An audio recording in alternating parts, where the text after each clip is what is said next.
Hi, Middle Age Gamers. Welcome back to another Middle Age Gaming podcast and video. Since we know lots of you love the videos, hope you're enjoying last week's shorts about Xbox, Starfield, Baldur's Gate, and everything in between. Today we have another jam-packed episode of 6 stories today because Antoine is out. Maybe a little bit more if we have some time. Because, yeah, there's just so much to cover. Lots of news going on. Starfield coming out next week. Armored Core came out last week, Friday. Adam's been playing that, and we will talk about that just a little bit. But yep, anyway, I'm done. Let's jump straight into Adam's first story. So my first story is going to be that's the wrong one. That's your first story. My first story is going to be basically Armored Core 6. Why did I say 4? Oh, because I wrote 4 here accidentally on the thing. I'll have to fix that. But yeah, Armored Core 6, so Fires of Rubicon.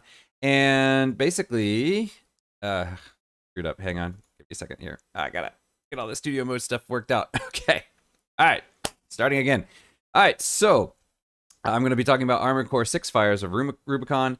I've been playing it all last week, and so I have a few tips that might get people started because one of the things that I noticed really early on was a lot of YouTubers and a lot of people streaming were complaining that the game was just way too hard, and especially that first boss in the tutorial level is just insanely hard. And there's a couple reasons I think that people are struggling with that boss.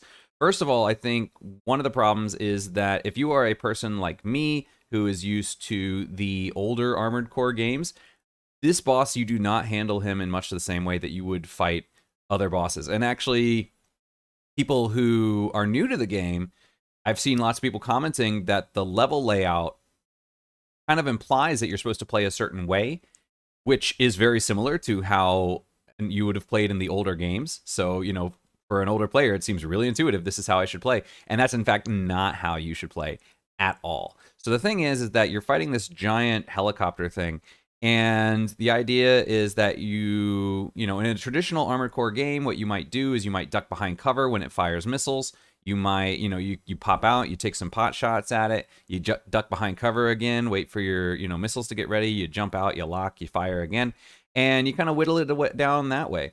And the way that this works is because in Armored Core 6, the stagger or the impact meter is just such a core mechanic of the game that if you are not playing to that mechanic, then the game is just not going to work. So you need to stagger this enemy. And because you're using very early weapons, you're using a machine gun. Machine guns have very little very little impact, which means that they're not going to be building that meter up very quickly.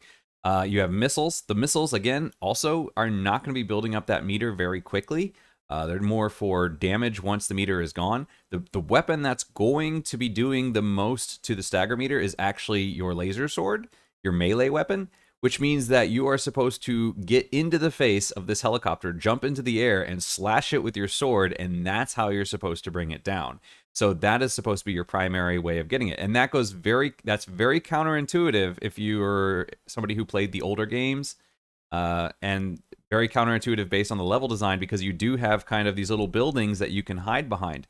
And the fact that you're supposed to, the stagger meter over time will kind of, it'll build up, but then it'll slowly kind of decay if you're not keeping it up. So basically, if you're not just constantly pummeling it with everything you've got and jumping into its face and slashing it with your sword, you're not going to get that stagger up, and you can run out of ammo without killing it if you haven't staggered it.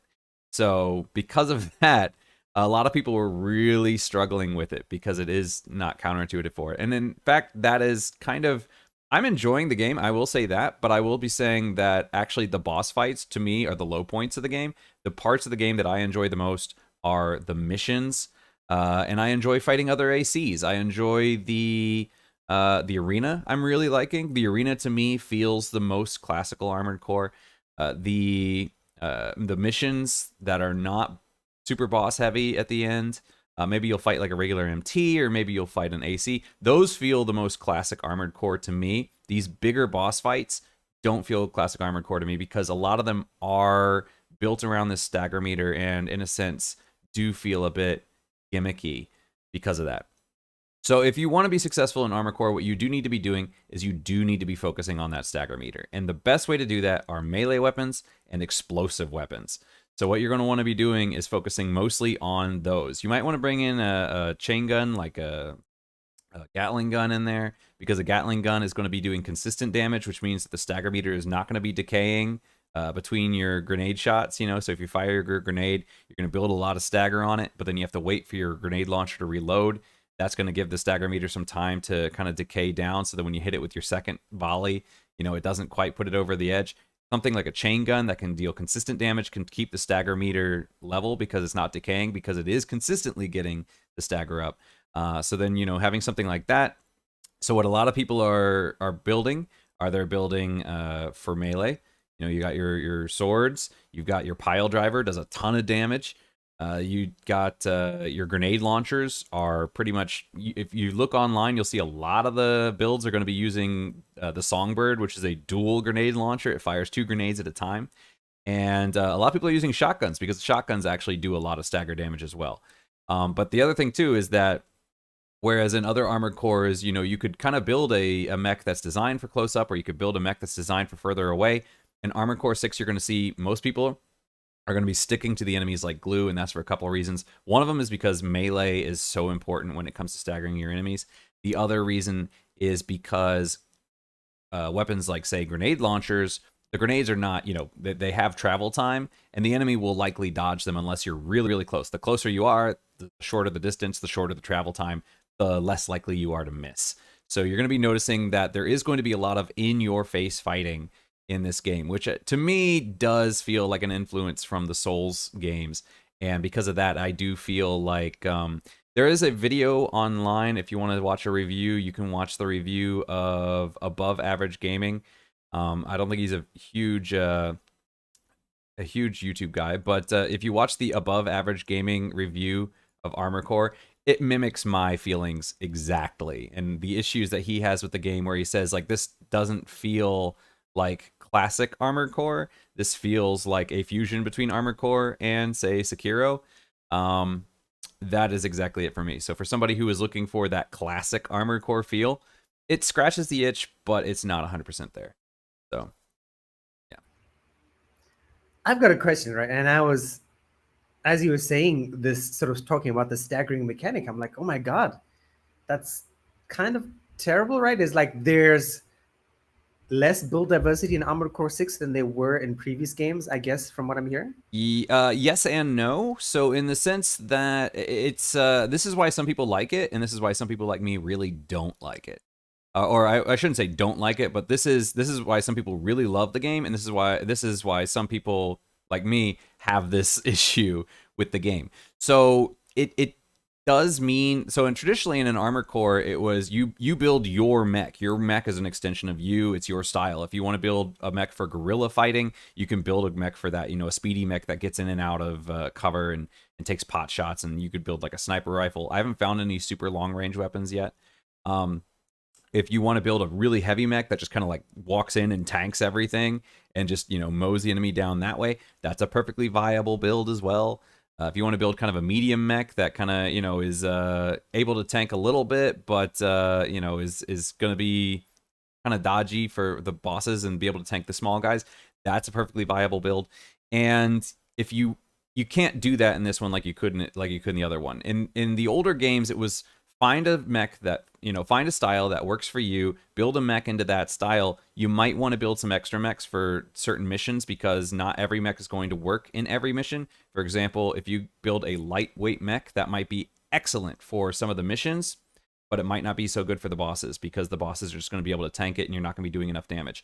But on the other side, a heavy mech in the original games wasn't always viable as well, because I remember there was one mission in Armored Core 2 where you're taking out these little biological units, and if you built a heavy mech, that was great for bosses because he had bazookas and heavy weapons and heavy missiles. That mech actually couldn't beat the level very easily, because it just simply, you would run out of ammo, because your ammo capacity for a bazooka is nowhere near as high as it is for, say, a machine gun. Machine gun can have 500 ammo,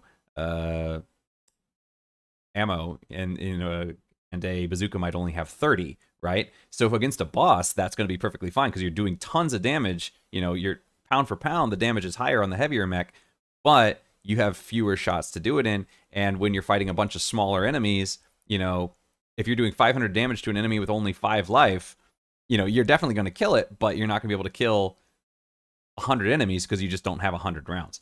So, you would build mechs that fit the mission, but you could still kind of build around your style. If you wanted to build a heavier mech and, put something with more ammo on it, that works. If you want to build a lighter mech, and I remember in Armored Core 2, I built a mech just to kind of cheese the boss. They had these pod missiles.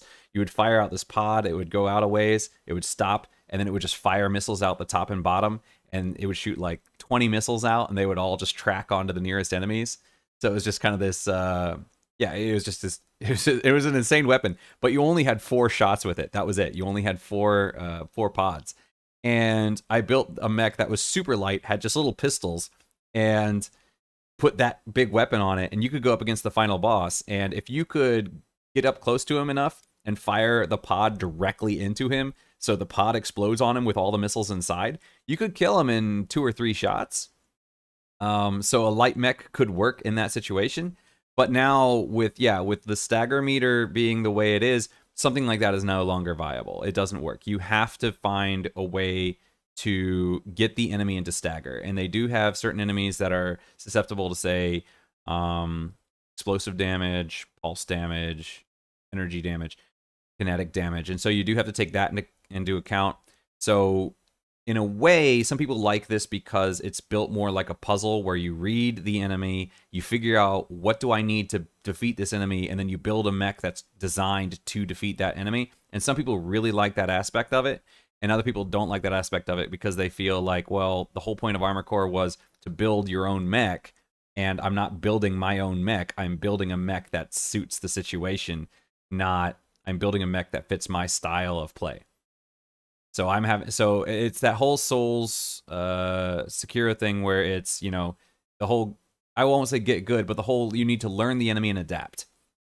And the old Armored Cores were less about that. It was more about, building your mech, and now it's more about adapting your mech to fit the situation. So yeah, so in that sense, yeah, like I said, the missions are basically the same. I'm really enjoying them, but yeah, the boss fights, I'm kind of like, ugh. So this is like totally the opposite of like a mech warrior game where you start off with like a little locust mech, which is like 15 tons, and you work yourself all the way up to like a 150-ton Atlas mech, which has like all these amazing weapons. And no matter how light you are, the Atlas is going to demolish you anyway in mech warrior, because that's sort of the way it works. It's the most powerful mech in the game. So it's Armored Core is definitely not that way. No, it's never been that way. Yeah, you've always had light mechs always had their place in the games. Now, I will say that traditionally, even in the older games, my friends and I would notice, even in the original game when we were playing, if a heavy mech always had the advantage over a lighter mech. It just, a weapon, they did have impacts, but it was more like you get hit by something and you're kind of like, ugh, and your guy gets kind of stunned. And, but it's like you're stunned for a second. It's just kind of like, you're floating and then boom, you just kind of lose your momentum basically. And then, you can blast off again. And being able to do that, you could stun lock lighter, especially lighter enemies. So it did make it that big mechs were, did have an advantage, but that was the thing is like, for instance, I had a friend who built a kind of a heavy reverse joint mech that could jump around, and it had gun arms. And I built a mech that was light, and my entire strategy against him, I could beat him. And the way I could beat him, I couldn't beat him face to face. So my whole thing was to basically be fast, dodge all his attacks until he runs out of ammo, and then he would just have to run out of the zone because it's like, well, I can't defeat Adam anymore. I don't have any weapons. Yeah, it's, I can't die because at that point he didn't have any melee either in that game. So it was just kind of like, okay, well, so that was my strategy, was basically a smaller light mech might try to take advantage of the fact that heavy mechs have less ammo, get them to burn their ammo. And then once you've gotten them to burn their ammo, then you can kind of go in and take your time and do whatever you want against them, right? And because they're slow, they're not going to be able to dodge you nearly as easily as you were able to dodge. So that was a viable strategy. But from what I've seen of people talking online about the online play, there is very much a heavy grenade stagger meta where you just want to stagger your enemy because when you do stagger them, they get stunned for a second or two, and your damage just goes through the roof when stagger is up. So, for instance, against that original, the first boss that I was saying, that helicopter, you go against him, you're using your machine gun and you're using your missiles, and you could be firing away at him for you're looking at it and it does maybe like 2 points of damage, so you're just chipping away at him. So you could be at it for 10 minutes and you would only get about maybe 10% of his damage down of 10 minutes of fighting. But if you get that stagger and then you go in there with your with the blade and you go in with the missiles and everything, you can take down 25% of his life. So it's 10% if you're playing the older way, and it's 25 if you're playing the newer way. So of focusing in on stagger. So stagger is very much the mechanic of this game, and that's why for me personally, like, I'm enjoying the game, I'm liking it, but I have to say that if they took out the stagger mechanic, this game is like right now I would say like maybe an 8 out of 10. And if they took out the stagger mechanic and went with the classic kind of the way they did damage, for me this game would be easily a 9.5. So I'm just but a lot of people are liking it, so I can't say that it's bad. It's just not what I want from an Armored Core game as somebody who preferred the older PlayStation 2 entries of the franchise. And I think that is a perfect way to transition into our next story. Yeah. Okay, so my first story for today is something called The Pet Simulator. And you're thinking, okay, Pet Simulator, what kind of game is this talking? Are you talking about middle-aged gaming Korean? Well, this thing has taken off or taken off. Big enough. Taken off. I can't speak English today. But basically, it's like a virtual pet or like the equivalent of Microsoft Clippy living on your desktop. And this was made as like an offshoot of some other game. And it started off like last week. And then I sort of started like seeping into the media. And people are like, wow, this is really interesting. Like, especially for somebody like if you're working at home and you're like doing spreadsheets or you're coding or something, right? You have something on your desktop which you can then sort of like zoom out of your focus on your job and look at this anime girl running around, jumping, dancing, doing things. And um, this is why it's so attractive. Like as of today, right? And today is August 30th, 2023. It's got 10,508 reviews for really something that is actually not really a game. It's very much like wallpaper simulator on Steam, but people love it. And I understand because it's sort of like something very quick, something very fun, and that you can do like as a break, a 1-2 minute break. Like people suggest, right, if you're always at your computer, you should like look away at something for like every 5 minutes or so to sort of be healthier for your eyes or something like that. And I mean, I'm not even just for attention, right? Like if you're actually just really focusing on something, and it sometimes it's good to sort of focus on other things and sort of rest the brain. But this is basic. What is it? It's just like this anime girl, and I guess there are other things that you can do with it. But yeah, she dances and she climbs up the walls, and she's just like people compare it to a Tamagotchi and stuff. And you should read some of the Steam reviews, right? This guy says, right, was working on a coding project for a couple of hours and haven't saved yet. While I went to go to the bathroom, she walked over to the Windows icon and turned off my computer. It was about 5 hours of work. Okay, that's pretty bad. Got a cat here. Friends passing by can touch and click like to pet her once. Award for infinite pets. So some really funny reviews. Basically, if you're looking for something to do on your computer, something to distract you, this is something to try. It's totally 100% free. The actual game that this is based off is only coming out next year. I have not tried it out because I already have like 2 games that I sort of play in between working. So I don't need a third one. But yeah, this is something for you to check out if you are looking for something to sort of spice up your work at home life. So Why would they add the functionality to allow it to turn off your computer? Or yeah, like what is that? I don't know. It's just a review. I don't think that's true, right? Oh, okay.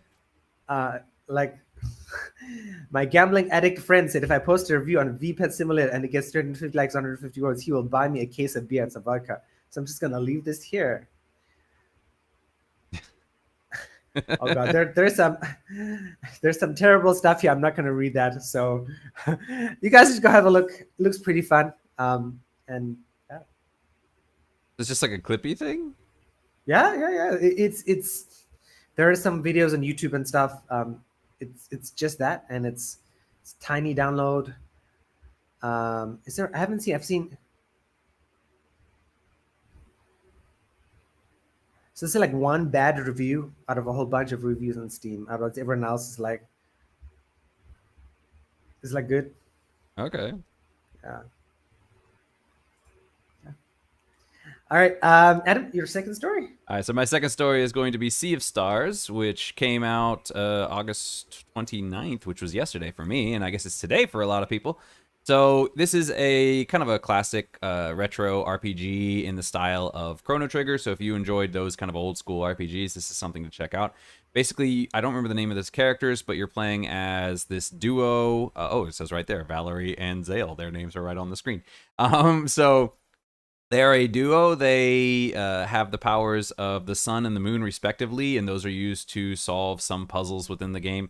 You also get to unlock other certain characters to join your party. I believe there are up to 6 different characters. This is a turn-based game, so if you are the kind of person who kind of misses those old school RPGs, this is something you should definitely be keeping an eye on, because not only is it aesthetically like that, but a lot of the puzzles are kind of the similar kind of thing.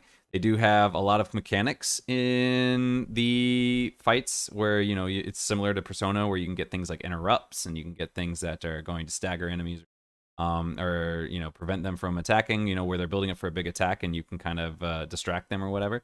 So, yeah, just this game, I've seen a lot of reviews of it, or I've seen a lot of people talking about it, and seeing as it came out yesterday or today, this is definitely something that you should keep your eye on, and it's in fact on my wish list. So I got the notification yesterday saying it finally went up. I am too busy in the backlog right now to play it, so I'm not gonna grab it just yet. I might have to wait until either I get a clearing in my schedule where I can play it, or if it goes on sale, then I might just have to say, you know what, I'm just gonna have to grab it now. But definitely something that I'm looking forward to checking out when I finally have the time to.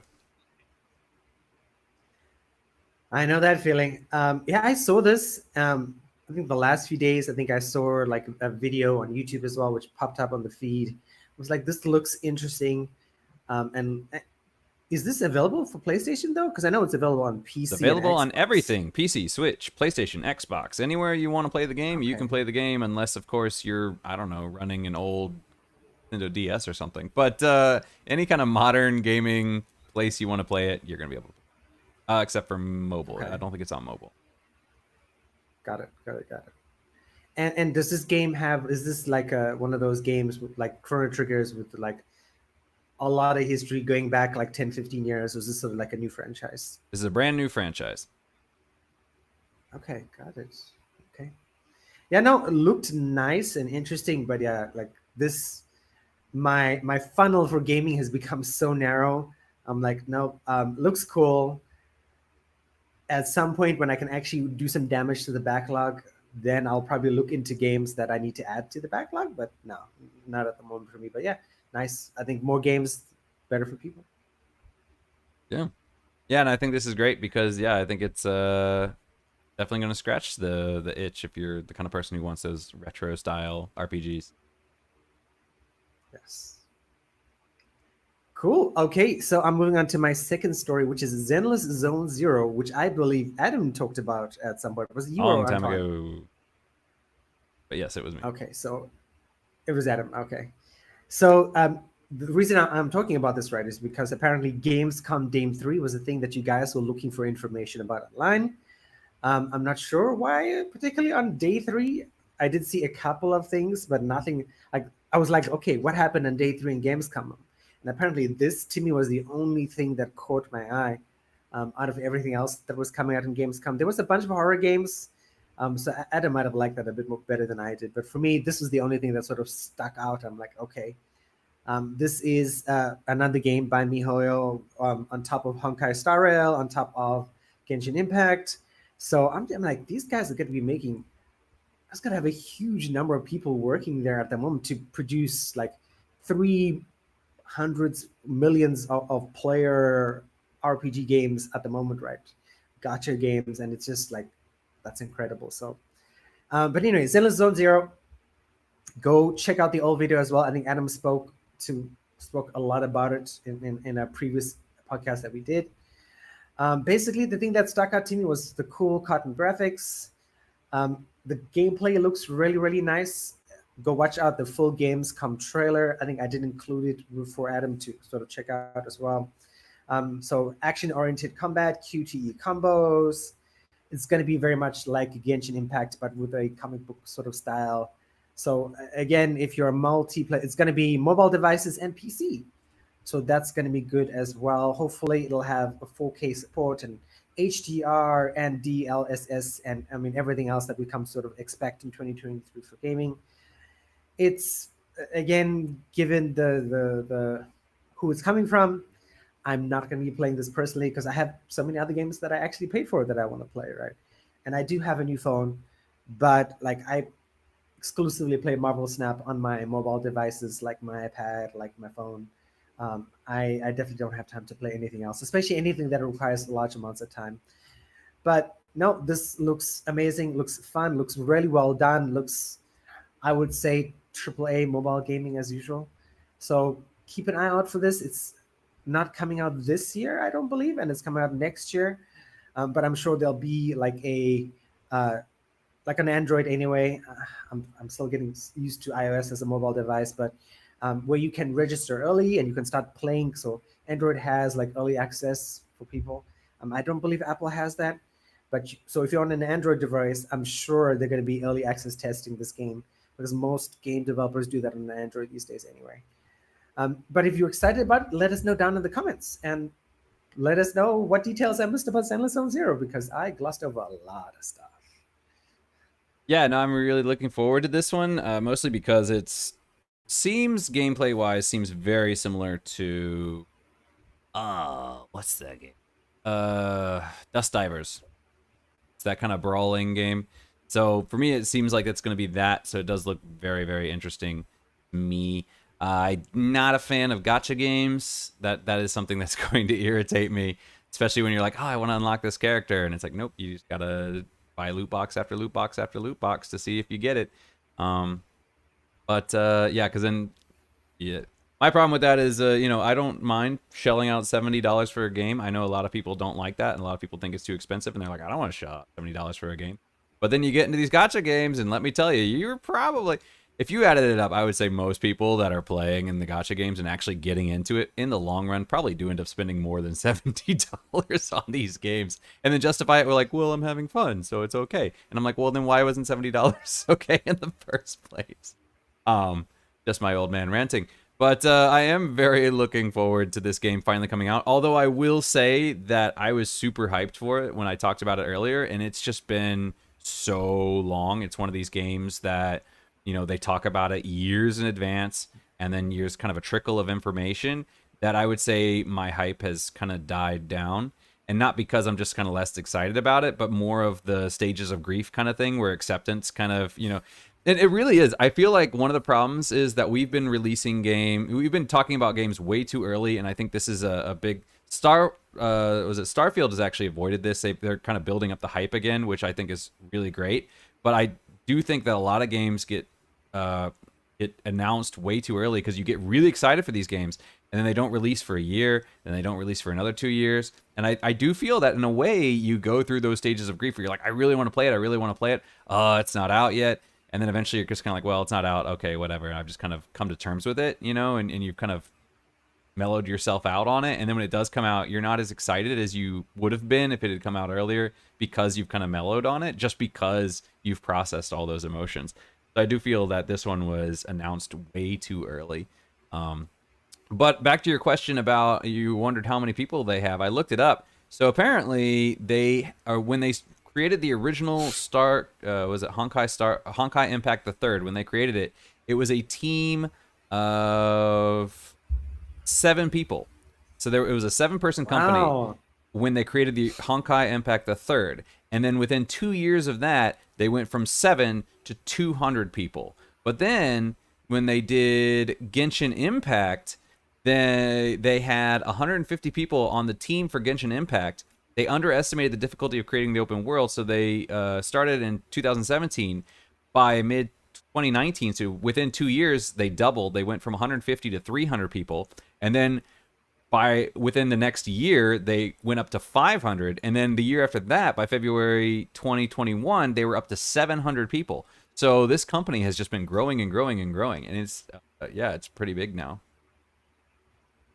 That's impressive. I mean, going Yeah. back to what you said though, like you said something really interesting, which was like, and I would go with the opposite, right? It's like I think for maybe I was going to say a certain age, but I think maybe it's not an age. Maybe a certain type of gamer or somebody who, because like for me, right? I've gotten started getting into Kickstarter in a big way, and most Kickstarter games you kickstart it and you get an email a year later like, oh, by the way, we're out. I'm like, okay, cool, but I don't have time to play you.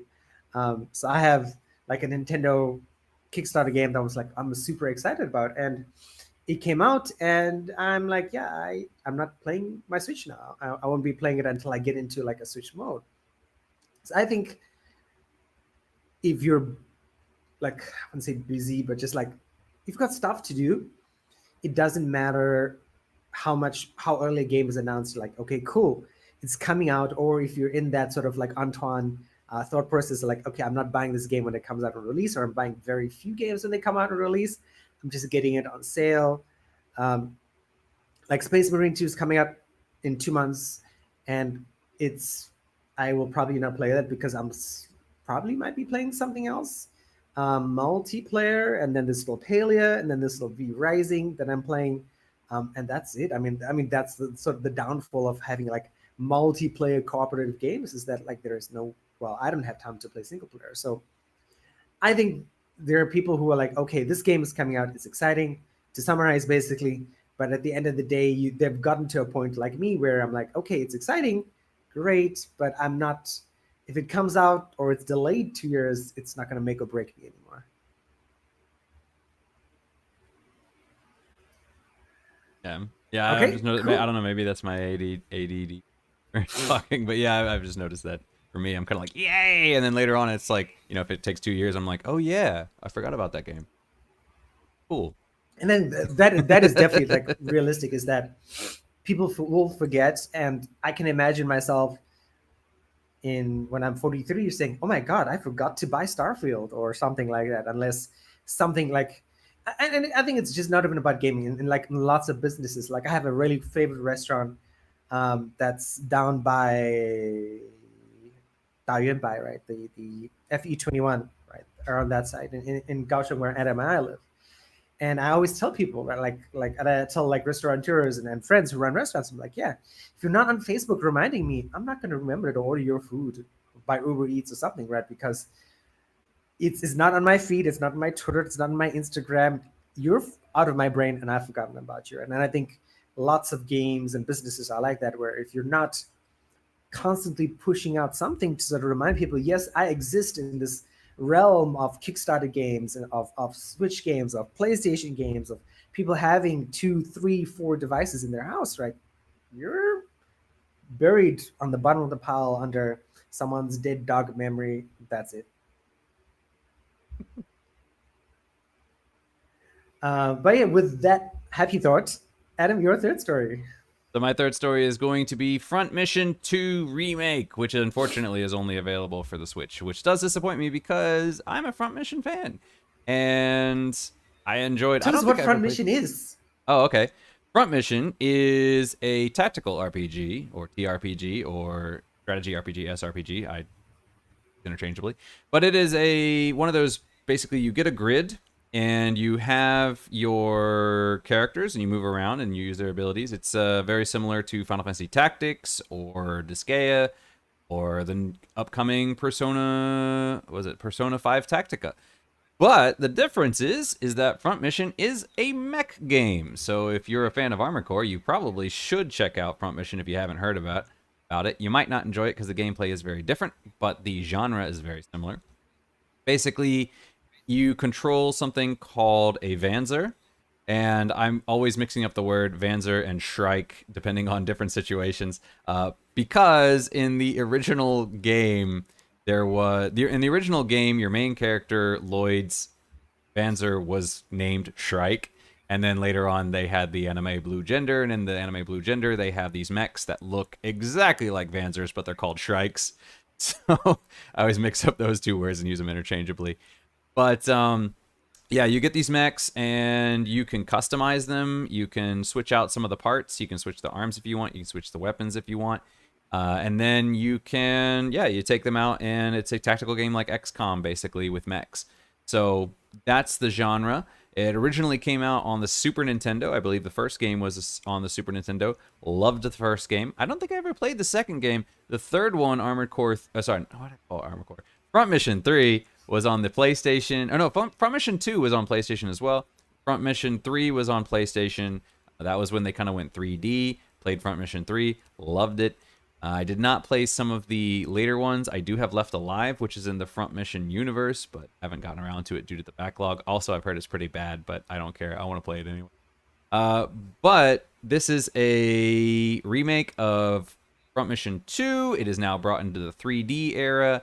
So if you have not had the opportunity to play this game, or you haven't played it in years, because this game is probably more than 20 years old at this point, now's a great time to hop in and get your mech fix if Armored Core is too difficult for you, or you don't feel that it's a good investment in time to get through these bosses. So yeah, I saw it and I was like, oh, perfect, this is great, and I want to play it. But it's only on Switch. It's not on PlayStation or Xbox or even PC.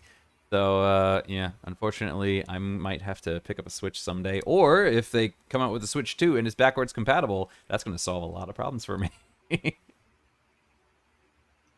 Me too. This looks exciting. Like as you're talking, I usually don't watch the videos anymore. But now I just I'm like, I want to see what this game's about. So I opened up this stream on my phone, and it looks pretty cool. And in the trailer, is that robot actually holding a giant white baseball bat? Yes, it is. It is Oh, holding a cool. giant. That's I mean, fun. it's a club basically, but yeah, it's basically a giant baseball bat.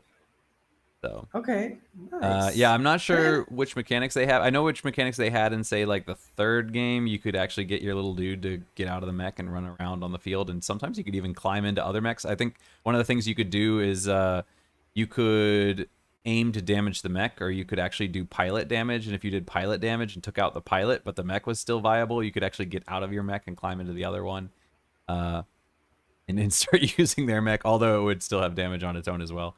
But yeah, the way it works is you have, I think, typically arm weapons. I don't remember if they have shoulder weapons or not. But yeah, you have weapons built for different distances. So you have melee weapons that, and melee weapons could be a physical melee weapon like a sword or a baseball bat, or it could be just a really short range gun like, say, a shotgun or something like that.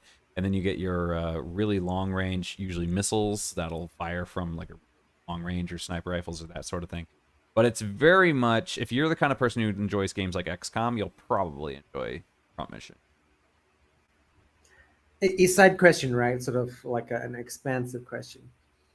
It just occurred to me. Do you think, given the console power that the Switch has at the moment, that they're purchasing or these like exclusive Nintendo, I mean Japanese anime properties, and pulling them away from Sony because the Switch has done as well as it has?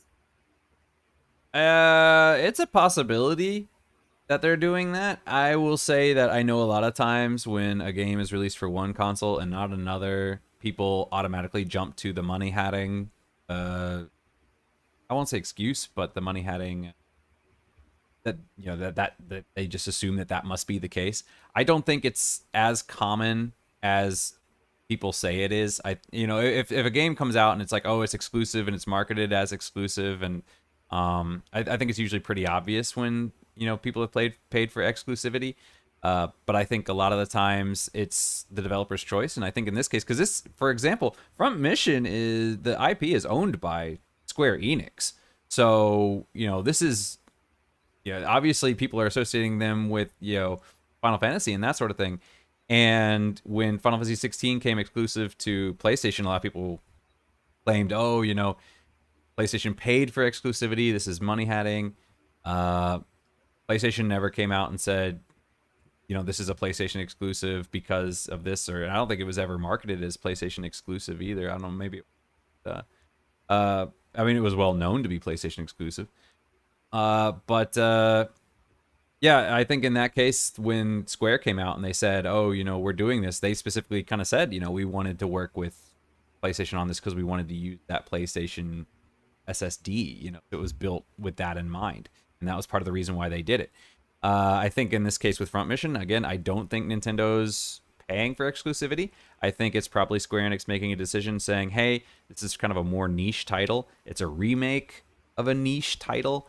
It's kind of this old school kind of game, and I think they probably think that most of these kind of retro games probably sell better on Switch, which is why Octopath Traveler 1 and 2 came out on Switch. 1 only came out on Xbox, not PlayStation. 2 came out on PlayStation, not Xbox, but 1 and 2 both came out on Switch. Was it Harvestella is Switch exclusive. Mhm. Triangle Strategy, which I really wanted to play, which is very much like Final Fantasy Tactics, is a Switch exclusive. So I think I think it's more of probably them figuring Square. I think in this case it's probably more Square Enix figuring, doing a cost analysis and saying, if we make this game, where is it going to sell the best? And they determine that these kind of more retro style games are going to sell better on Switch than they will anywhere else. And so they figure, between development costs and sales, this is the sweet spot, in our opinion. Thank you for that very logical argument. All right, and that was your third story, so it's my third story. Yes, it is. And as we were just talking about, it is Warhammer Space Marine 2. And this is a game I played Space Marine 1, and it has one of the fondest memories I've ever had of like an action game where if you've like I'm not super into Warhammer like Antoine is super into Warhammer. I've read a few of the books, I've listened to some audiobooks. I've actually never played the tabletop stuff, but in Space Marine, right, you're a captain and you're running around killing orcs and stuff. In number 2, of course, you're killing the Tyranids. But in the first one, the greatest memory I had was you had the jetpack, you had the thunderhammer, you'd fly down from high, you'd hit the ground, and it'd just be like that sort of like anime thing of orcs just flying everywhere and damage and blood and guts and stuff. And it was just the feeling of power and destruction was just unmatched in any game I've ever played since. Um, but no, Space Marine 2, there was some gameplay at Gamescom, and the gameplay was kind of mixed. People, again, depends who you looked at. Like some people look at this through a very critical eye, like, okay, this doesn't work like this doesn't work like that. There are some YouTubers, and especially older YouTubers, like our age and middle-aged gamers, they're like, actually, for the audience, this game actually works, right? So the criticisms that some people have mentioned, right? And if you're watching the video, and thanks to Adam as always for queuing all of this stuff up, is that the weapons themselves feel kind of papery or don't really have any weight or heft to them. They feel like, yeah, you're this genetically modified super soldier with the 2 hearts and multiple redundant organs. You're like 4, 5, 6. No, Captain Titus is like 1,000 years old, right? So but you don't fight like it, right? You don't. It just doesn't feel like matching the material in a sense. But this is from the PC Gamer article, and to me that doesn't really matter. Like you're like, okay, I mean, you're expecting this guy to sort of swing this sword fast, but he's big. Like a typical Space Marine is like 8 and 9 feet tall, so he's like a big person, right? How do you expect a big person like that to move like Ninja Gaiden from those people who know that game, right? So it's just impossible. But no, forgetting all that stuff, the gameplay looks really good, and we saw the trailer, and the trailer had some gameplay in it as well. It looks like it's gonna be fun, right? The only thing I'm really worried about is just replayability. The first game, once you finish it, right, there was nothing really to sort of say, hey, I should do this again, or um, some. I'm hoping for skill trees. I'm hoping for things, not just like high score attacks. Again, I think for most middle-aged gamers, I mean, the exception of Adam, Adam will play games multiple times. I think you need like a really big motivator to play a game again, especially with a huge backlog, right? But even Adam's like, since we started this podcast, Adam has really dropped down the playing games again stick. Um, so yeah, exactly. Because it's becoming ridiculous. Like I talked about this on the stream at one point. It's like I seeing new games comes out actually depresses me because I just don't. I feel sad. Like I'm not going to be able to play this, and I really want to play this. Um, I was speaking to a friend of mine yesterday, and he has like 3,300 hours in PUBG. I'm like, oh god, that's the benefits of working a lot less when you're 40, and so it's yeah. Anyway, Space Marine 2 coming out in October. There still might be a delay, I imagine, because of all the stuff coming out. Like I saw another game that I was excited about, and they like delay things, and I think it's just because, like we talked about this on the podcast before, not wanting to be in that hot 4 or 5 week period of a game coming out. Like I looked at Baldur's Gate 3 when we did the podcast last week. Baldur's Gate was 900,000 players. It's dropped down dramatically. It was 350,000 active players in Steam as of yesterday when I checked. So it's still there, but I mean, looking at Google News and stuff, Baldur's Gate is still all there in stories of different things. So it makes sense. I would still be. This is still something that most people are going to be able to play at least before the end of the year. And as I said way back last year, I think we're talking about what game are you going to actually buy on release. I'm buying this on release for sure. Yep, and that's it. Played the demo for the original Space Marine. That came out a long time ago, right? If I remember correctly. Yeah, it took 8 years for this to come out. Okay, because I was like, I feel like I played the original demo on PlayStation 3. And Yep. again, it was one of those things where I have friends that are super into Warhammer. Um, so I'm kind of so I'll often say I'm Warhammer adjacent. I know what the factions are. I know kind of their philosophies. I have recently I have been listening to a lot of Warhammer short stories on on YouTube, and I have watched a few lore vids. I have never played the tabletop game. They always really wanted to get me into it, but me living in Taiwan and them living in the States, that's not a viable thing to do. Also, I don't think it's as big here in Taiwan, so it's not as easy to get some of the play kits. You can get them, but they're kind of harder to find. I think you're not going to find Right. as many shops dedicated to that sort of thing. But yeah, it was very much like what you said, where for them, they played the demo, and I think one of them even played the game, and they absolutely loved it. They were like, "Oh my god, this is so good." Whereas for me, who is not as invested in Warhammer, I kind of played it, and I was like, okay, it's all right, so I think it is one of those things where if you're a fan of the franchise, you're probably really going to enjoy it because you're going to see a lot of things that are familiar, and you're going to be like, oh, I can finally play as a Space Marine, and I can do this and that and that sort of thing. But if you're not somebody who's already invested in it, I think it's one of those things where you're like, okay, I'm a big guy who can rip arms off of a monster. All right, it's Gears of War, like yeah. So I think for people that are fans of Warhammer, it's going to be popular. Uh, but yeah. No, and I totally agree. And you bring up a really good point, Adam. And I think this applies to, again, one of those themes that we talked about this year is that a lot of games sort of suffer from this. Is that, like, as you're a developer of Warhammer Space Marine 2, you're like, okay, how do I bring new people into this franchise? How do I expand my sales and make the shareholders happy, but at the same time keep the gameplay somewhat true to for the hardcore players, right? And you've talked about this as well. And I guess this also applies to Armored Core as well, right? Is that you need to sort of say, oh my God, there's this huge love for stagger mechanics in Dark Souls and Sekiro and games like that, right? But at the same time, like this is not what Armored Core used to be. So I mean, how do we blend the two? And Space Marine 2 is definitely has that same issue. There's another Kickstarter game on that's sort of doing like the RTS StarCraft 2 sort of vibe, and I'm like, they've done it, but like, okay, we need to elevate this, but at the same time make this accessible to people. So it's really really interesting, and it's a fine line to walk. I think Space Marine 2, looking from the footage, has not done this, so I think it will be a game where you definitely won't enjoy it if you've never played a Warhammer game before. Cool. All right. And with the last few minutes of today's show, Adam, is there any stories you want to talk about, or you want to highlight? Ah, I only had the three. Yeah. Okay, I'll bring this up because I just checked out because Adam, I don't know if Adam's backed it, but I backed the game that I talked about last week, Ratatan, and they've passed $1.1 million on Kickstarter. So they're bringing back some one of the old Japanese composers for Patapon.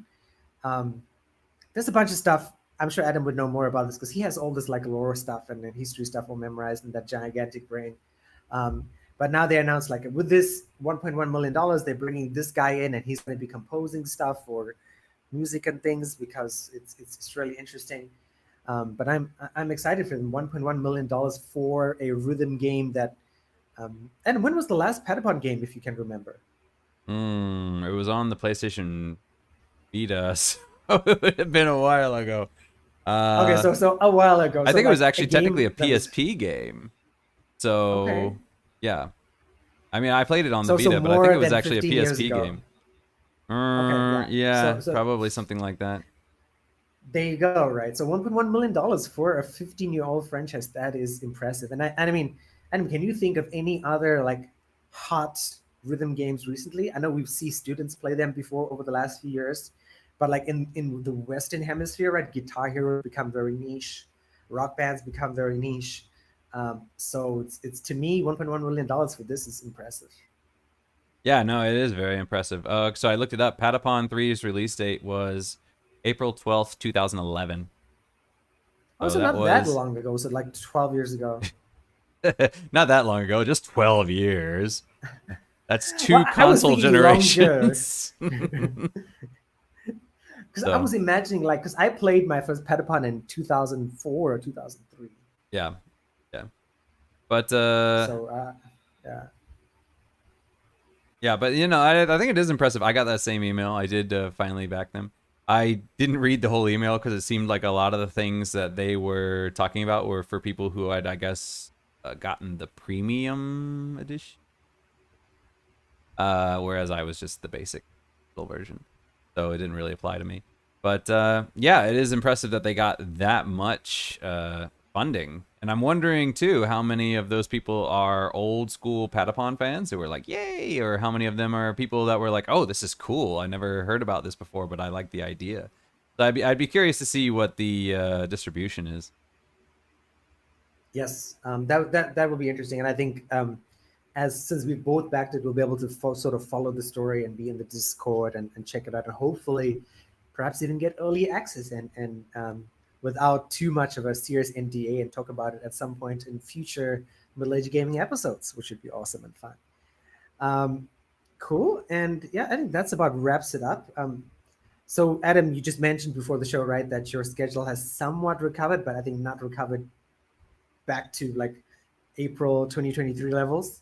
Um, Yeah, I mean, in the sense that my mornings are basically the same as what they've always been. But some days I start work a little earlier, but it's not start in the morning, come home, go to one school, have an hour break, go to the other school. It's not that anymore. It's instead it'll be like, start at uh start at this time, teach a class, and then you have 10 minutes to go to the other school. But it's back to back stuff. It's not like these, before it would be like, you teach a class, you have an hour break, you go to another school, you teach a class, you have an hour break, so it's, maybe you're teaching 6 hours, but it's taking 8 hours to get through the day because you have these 2 hour long breaks and you're supposed to transition between locations. It's not that anymore. got it. So we should start to expect to see you streaming perhaps next week. This week. Yeah, I This would have week, streamed yesterday, but yesterday was the last day of summer classes. So I should okay, start of course. streaming on Friday. Yes, and yeah, and that should mean like a little bit less crazy because for those of you who don't know, right, school in Taiwan starts today.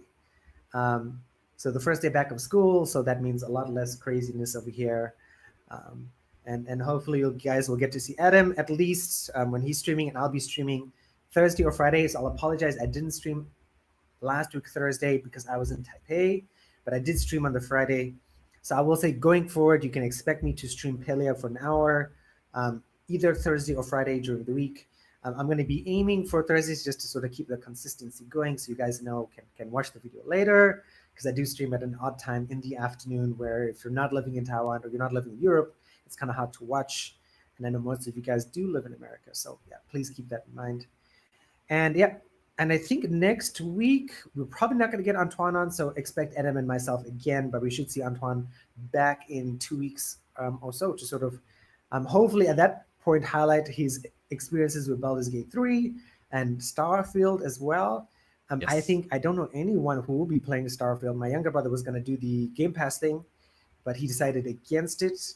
And for sure, I mean, not unfortunately, I don't have any room in my schedule. So if you are playing Starfield and you would like to come on and tell us about it, please send us a Twitter message. I know, send us a DM on Facebook, and we would love to hear from you. Why did you decide to go against the Game Pass thing? I'm not exactly sure. I think because I don't know, because he gets into a mood, right, like where it's not like me, both my younger brother and older brother, like they can go into like days where they like just play mobile gaming only, like casual game, or they would just won't play game and just watch TV. Like that is the thing they do, right? And it's not like I've shifted into the Adam phase where I don't watch. Like last week, I did not watch any TV at all, and I just used the little time that I had to play my 1 hour of gaming a day, right? Um, and I think that's just what's going to happen. So I've given up on TV. 1 hour of TV a week. That's the much as I could do. The rest of that time is for gaming, unfortunately, or fortunately for gaming, right? I guess. So yeah, I think my brother is just in that mood where he doesn't want to like dedicate time to stuff. So I think that's why he decided against going through Game Pass to play Starfield. Yeah. And with that, thank you very much for joining and watching. And thank you, as always, for Adam for producing this show. If you are looking for a game producer full time, Adam is always available. He'll need to give like a month's notice, right? A month's notice, and then he'll be yours full time remote work here in Taiwan. And he does amazing work. You go back and look through our episodes. If you know anybody who's looking for a video producer, someone who's experienced at editing, hosting podcasts on Riverside and OBS and other stuff, let us know. Again, send us an email, middleagegaming2020@gmail.com. Otherwise, we'll see you guys next week for more stories, more news, more games, and more middle age gaming craziness. You guys later.